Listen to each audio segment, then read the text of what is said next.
Hello guys, मैं हूं मनीष वर्मा और आपका स्वागत है हमारे यूट्यूब चैनल लर्न ऑफ टेक्नोवर। तो जैसा कि आप सब जानते हैं, एएलपी टेक्नीशियन का हमारा बैच जो वो चल रहा है, जिसमें वन लाइनर एमसीक्यू की सीरीज़ हम कर रहे हैं। काफ़ी क्लासें इसकी हो चुकी है। पहले के वीडियोज़ अगर आपने नहीं देखे हैं तो डिस्क्रिप्शन में आपको लिंक दिया हुआ है, वहाँ से आप पहले के वीडियो को देख सकते हैं। साथ ही आपको हमारे चैनल पर प्रॉपर प्लेलिस्ट मिल जाएगी, तो वहाँ से आप जाकर सारे वीडियो वो एक साथ वॉच कर सकते हैं।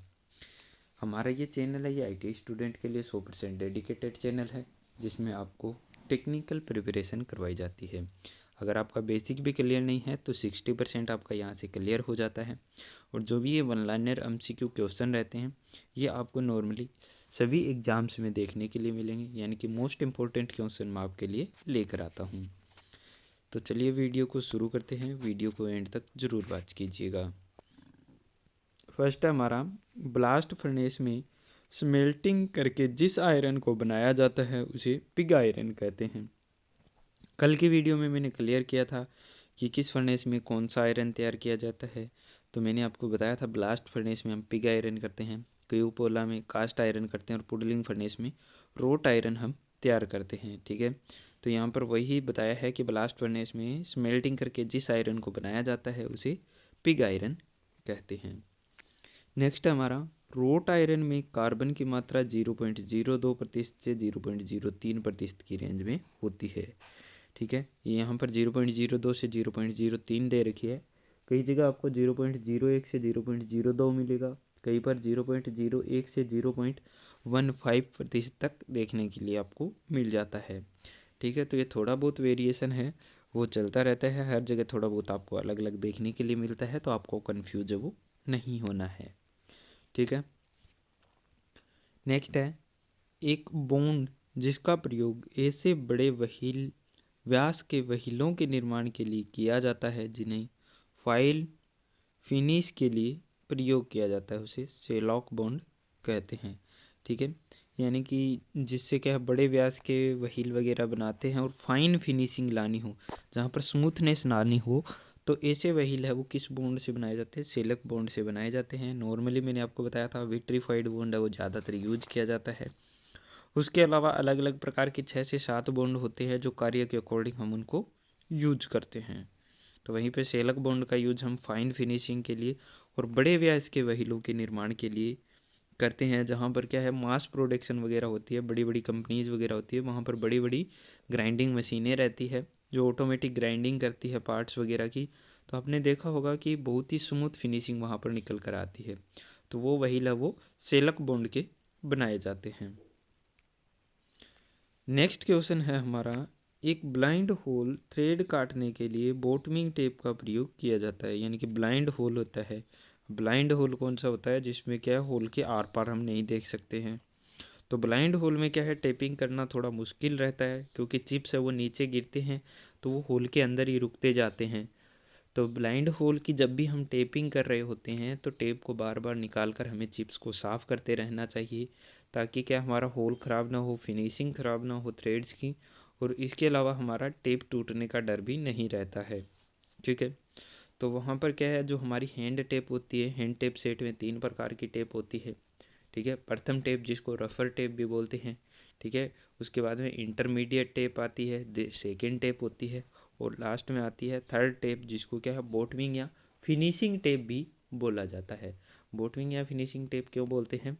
तो एक तो इसमें क्या है, बॉटम तक चूड़ियाँ काटी जा सकती है। बॉटम तक यानी कि कोई भी होल है, कोई ब्लाइंड होल जैसे यहाँ पर दिया हुआ है, तो उसकी गहराई तक क्या कर सकते हैं, हम आसानी से चूड़ियाँ काट सकते हैं।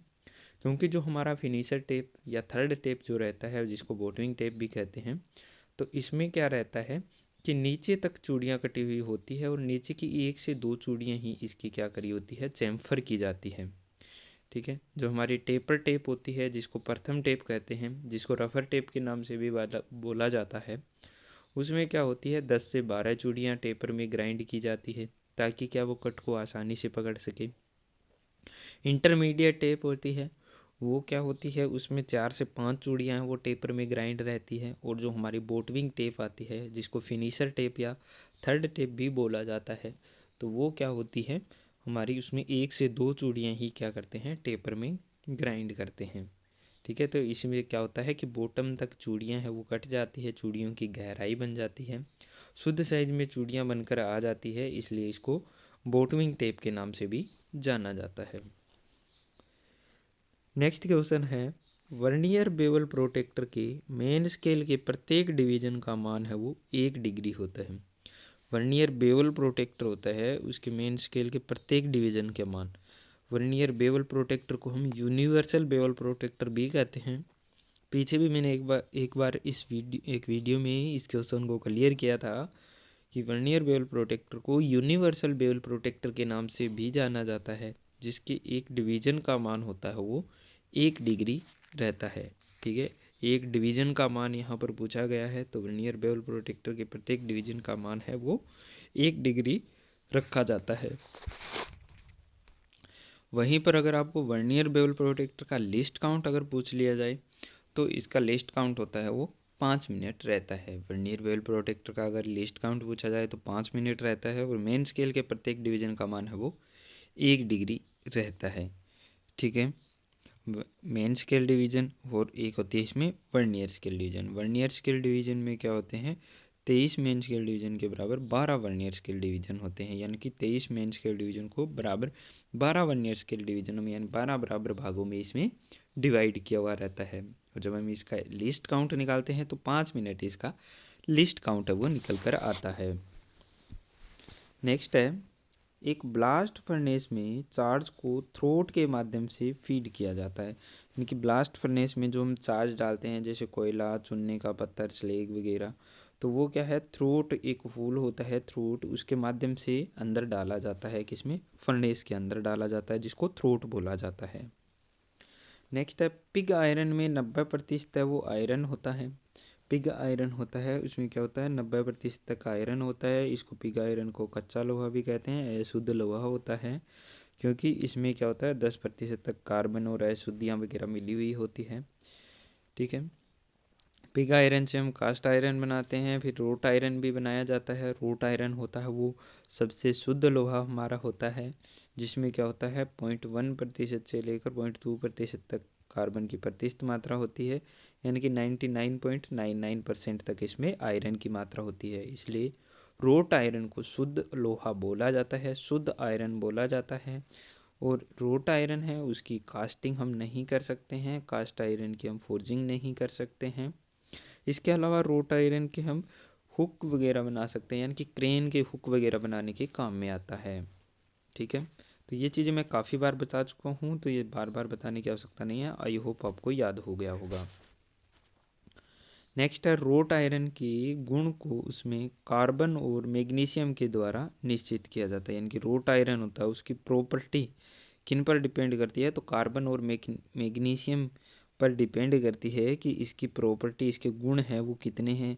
उसमें अगर कार्बन और मैग्नीशियम की मात्रा ज़्यादा होगी तो वो रोट आयरन क्या होगा, हमारा कम शुद्ध होगा। उसके बाद में अगर कम होगा तो वो ज़्यादा शुद्ध आयरन होगा ना, तो उसी के अकॉर्डिंग उसमें क्या है, कार्बन और मैग्नीशियम पर ही डिपेंड करता है कि रोड आयरन है वो कितना शुद्ध है, इसमें अशुद्धियाँ कितनी हैं, कितना हम इसका यूज है वो ले सकते हैं। नेक्स्ट क्वेश्चन है हमारा, नंबर ड्रिल सीरीज में सबसे छोटी ड्रिल होती है वो 0.35 मिलीमीटर होती है, 0.35 मिलीमीटर होती है। यानी कि एक नंबर साइज ड्रिल होता है, एक लेटर साइज ड्रिल होता है।